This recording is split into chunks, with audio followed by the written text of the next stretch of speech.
ओम नमः शिवाय। शिव पुराण विंध्येश्वर संहिता अध्याय 4। सनत कुमार व्यास संवाद। सूत जी कहते हैं, हे मुनियों, इस साधन का महात्म बताते समय एक प्राचीन वृत्तांत का वर्णन करूंगा, जिसे आप ध्यान पूर्वक सुने। बहुत पहले की बात है। पाराशर मुनि के पुत्र मेरे गुरु व्यास देव जी सरस्वती नदी के तट पर तपस्या कर रहे थे। एक दिन सूर्य के समान तेजस्वी विमान से यात्रा करते हुए भगवान सनत कुमार वहां जा पहुंचे। मेरे गुरु ध्यान में मग्न थे। जागने पर उनके सामने सनत कुमार जी को देखकर वे बड़ी तेजी से उठे और उनके चरणों का स्पर्श कर उन्हें अर्घ देकर योग्य आसन पर विराजमान किया। प्रसन्न होकर सनत कुमार जी गंभीर वाणी में बोले, मुनि, तुम सत्य का चिंतन करो। सत्य तत्व का चिंतन ही श्रेय प्राप्ति का मार्ग है। इसी से कल्याण का मार्ग प्रशस्त होता है। यही कल्याणकारी है। यह जब जीवन में आता है तो सब सुंदर हो जाता है। सत्य का अर्थ है सदैव रहने वाला।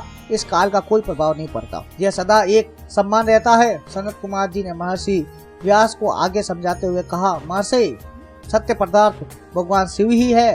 भगवान शंकर का श्रवण, कीर्तन और मनन ही उन्हें प्राप्त करने के सर्वश्रेष्ठ साधन हैं। पूर्व काल में मैं दूसरों अनेकानेक साधनों के भ्रम में पड़ा घूमता हुआ तपस्या करने मंद्राचल पर जा पहुंचा। कुछ समय बाद महेश्वर शिव की आज्ञा से सबके साक्षी तथा शिव गणों के स्वामी नंदीकेश्वर वहां आए और स्नेह पूर्वक मुक्ति का साधन बताते हुए बोले, भगवान शंकर का श्रवण, कीर्तन और मनन ही मुक्ति का स्रोत है। यह बात मुझे स्वयं देवादिदेव भगवान शिव ने बताई। अंततः तुम इन्हीं साधनों का अनुष्ठान करो। व्यास जी से ऐसा कहकर अनुगामियों सहित सनत कुमार ब्रह्मधाम को चले गए। इस प्रकार इस उत्तम वृत्तांत का संक्षेप में मैंने वर्णन किया। ऋषि बोले, सूत जी, आपने श्रवण, कीर्तन और मनन को मुक्ति का उपाय बताया है, किंतु जो मनुष्य इन साधनों में असमर्थ हो, वह मनुष्य कैसे मुक्त हो सकता है? किस कर्म के द्वारा बिना यत्न के ही मोक्ष मिल सकता है? ओम नमः शिवाय। शिव पुराण विंध्येश्वर संहिता 4 अध्याय समाप्तम। ओम नमः शिवाय।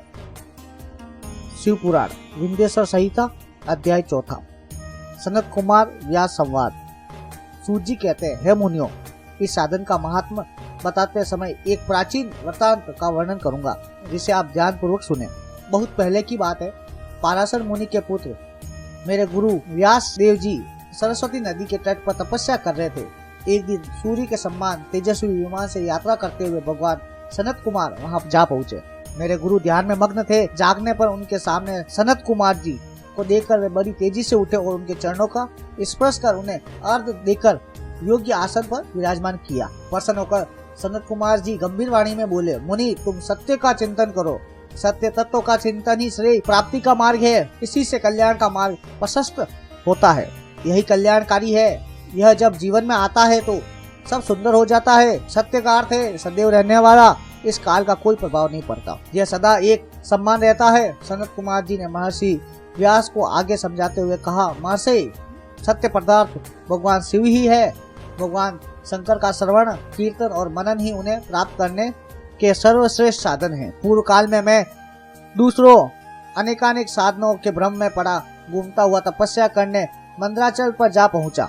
कुछ समय बाद महेश्वर शिव की आज्ञा से सबके साक्षी तथा शिव गणों के स्वामी नंदीकेश्वर वहां आए और स्नेह पूर्वक मुक्ति का साधन बताते हुए बोले, भगवान शंकर का श्रवण, कीर्तन और मनन ही मुक्ति का स्रोत है। यह बात मुझे स्वयं देवादिदेव भगवान शिव ने बताई। अंततः तुम इन्हीं साधनों का अनुष्ठान करो। व्यास जी से ऐसा कहकर अनुगामियों सहित सनत कुमार ब्रह्मधाम को चले गए। इस प्रकार इस उत्तम वृत्तांत का संक्षेप में मैंने वर्णन किया।